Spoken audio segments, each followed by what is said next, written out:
Hello, I'm Andrew, and this is my Series 3 of the weekly podcasts 50 Ways to Succeed at Work. These podcasts build confidence and know-how. Consequently, they can help you achieve happiness at work. By the way, that's also the title of my book, available at Amazon and from the book's website, My Happiness at Work. Now for today's episode in Series 3. This is episode 9 in Series 3, 50 Ways to Succeed at Work. Today's podcast is Mistake Mastery, How to Survive Workplace Screw-Ups. Singer Miley Cyrus regrets her iconic music video for the song Wrecking Ball. She admits, "Swinging around naked on a wrecking ball lives forever. I'm never living that down." We all have moments of regret. Many famous individuals openly admit to screwing up. For example, Sophie Turner, the star of Game of Thrones, regrets not attending college due to her early involvement in the show. And Whitney Port, the reality star, regrets turning down a one-night stand with none other than Leonardo DiCaprio. Failures are part of life. Screw-ups are a bit different. They usually involve negligence, poor judgment, or systemic issues causing severe consequences. Today, I'm going to suggest ways to deal with workplace mistakes, the inevitable screw-ups. In the brilliant 1950 film Rashomon, the Japanese director Akira Kurosawa depicts the story of rape and murder 4 times from the view of 4 characters. The message is clear. Different people can see the same events differently. This phenomenon is particularly relevant in the workplace, regarding underperformance, failure, and making sense of screw-ups. For example, your performance may be acceptable to you, while your manager considers it a long-term disaster. Similarly, when a project is an unmistakable flop, people may disagree over the reasons why. Diverse reactions and their effect on work relationships can be more challenging than the original event. So how people respond to mistakes is something you need to consider. Because reactions can vary, working in teams and handling screw-ups can be a nerve-wracking experience. Whether you face a minor oversight or a major blunder, the sudden realization that something has gone wrong can make anyone panic. So let's talk about the shock of screw-ups. These often catch us off guard, emerging unexpectedly with frightening speed. Imagine going from feeling at peace with the universe to suddenly scrabbling for a fix. Guilt, shame, and even terror can accompany such moments, even when the fault isn't entirely yours. Perfectionists can find a screw-up really unnerving. And perfectionist managers, thoughtless leaders, insensitive supervisors, and unforgiving colleagues can turn a simple mistake into a hanging offence. Forgiveness, tolerance, empathy, and understanding may be in short supply. So finding someone you can trust to discuss the situation can be a lifesaver. So let's talk about navigating these screw-ups. They vary in severity. Consider where your blunder falls on the spectrum. At one end, there's oops. Let's hope no one's noticed. You may be able to ignore these minor slip-ups. In the middle somewhere is thanks for the fish and goodbye, which is a more significant error that may lead to consequences. At the other end of the spectrum is see you in court for the most severe, potentially career-limiting mistakes. When a screw-up occurs, prioritize.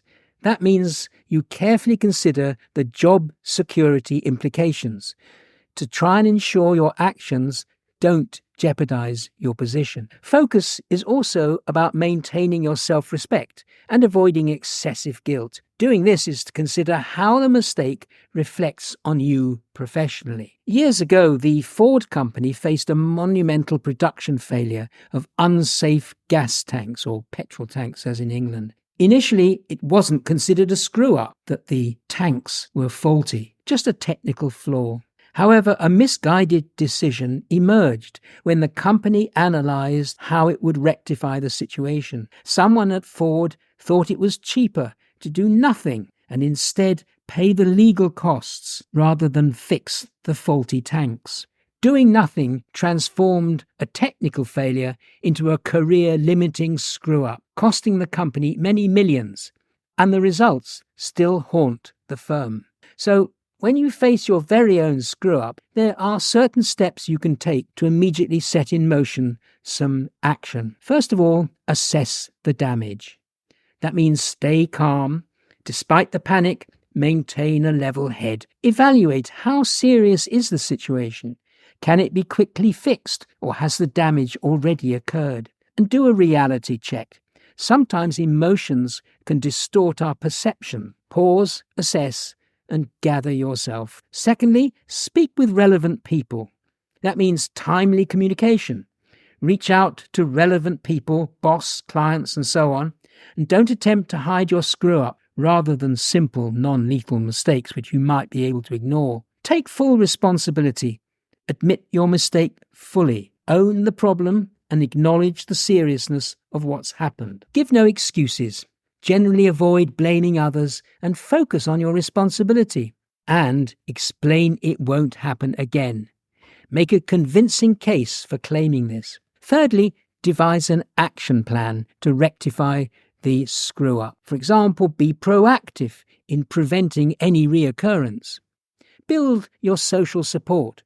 Use this to rebuild trust, show that you're committed to improvement, and self-reflect. Give yourself time to think about what's happened. Review what lessons you can learn from the experience. For example, why did it happen? Was there a root cause, a one-time error, or part of a pattern? Honest reflection helps you grow and avoids similar mistakes in the future. Somebody once said, "I love mistakes. I can learn so much from them." And earn trust back through action. Deliver results consistently and be reliable and trustworthy. Offer new excellent work to show your worth by consistently performing at your best. So let's look at the reality. Do you fear a particular kind of screw-up? How are you wrestling with it right now? Here are some common ones you may encounter. First of all, you miss a deadline. I don't mean your average minor miss deadline. You can probably deal with those. I'm talking about those big, hairy, audacious missed deadlines. The one where some people will be mighty upset, including your boss. The most obvious action is to come clean with what's happened. But you could be too late for that action. For example, saying, "Hell, I know I missed the deadline because the cat ate the brief," won't do you much good. You can't weasel out of a monster broken deadline and may have to face the consequences. You could make an excuse for the screw-up so long as it's well crafted. For example, suppose you fail to show up with some crucial facts for your boss to use in a presentation. Why you didn't turn up now matters. A well-crafted excuse might get you off the hook, such as, "I missed the meeting deliberately because I found something that might have got us into trouble with the client, so I stayed away to regroup." Blaming someone else for the screw-up can also work. For example, some idiot set the wrong deadline and didn't grasp what was at stake. Another form of screw-up you may have to deal with is giving a poor presentation. For instance, a live interview to be a trainee pilot at a major airline fell apart when the interviewee's elderly computer packed up. The airline was unforgiving, but he did manage to negotiate for a new interview 1 year later. After a poor presentation, don't make excuses like, "I didn't have enough time to prepare," or "I lost my notes on the train." Often the best action is to ask for a second chance to make your case because you feel that the audience has been shortchanged by not hearing the case that you wanted to make. Offer some incentive, such as, "Of course, this time I'll come to your premises at a time that suits you." Common experience is being asked for information which you don't have or can't recall. This is a bear trap used by some devious managers to unnerve employees. It's said to be a favourite ploy of the newspaper tycoon Rupert Murdoch. It's how he appears so powerful in his meetings when the person stumbles with an answer or tries to bluff. The best strategy for such questions is to avoid making things up or trying to wriggle out of the answer with some irrelevant information. It's much better to say, "I don't know right now, but if you feel it's essential, I'll get back to you later today with it." Finally, some screw-ups are literally beyond saving. For instance, there's not much Miley Cyrus can do about that wrecking ball video. The moment has passed. Even brilliant PR won't erase the impact. As she says, my worst fear is someone playing that video at my funeral, which will probably happen. Finally, what do we take away from all this stuff about how to cope with screw-ups? It's how we handle them that matters. Knowing what to do can make the difference between success and failure at work. So be sure to seek support. Learn from your mistakes and focus on personal growth. Remember, even in the face of a disastrous screw-up, you can almost certainly recover and thrive. It's true that some managers and organizations are intolerant of mistakes, let alone just screw-ups.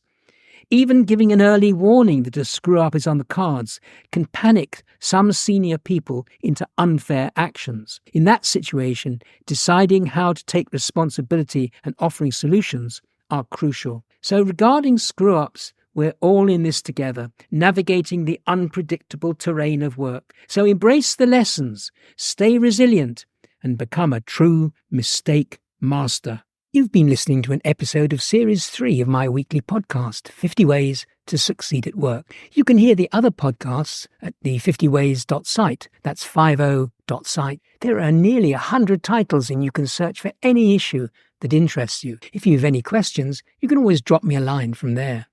Also, check out my book, Happiness at Work. It's packed with great stories, compelling advice, and suggestions for tackling real issues that you can encounter at work. It's at Amazon or at the book's website, myhappinessatwork.com. There's also an audio version if you prefer listening. Join me next week for another unmissable episode in Series 3. Bye for now.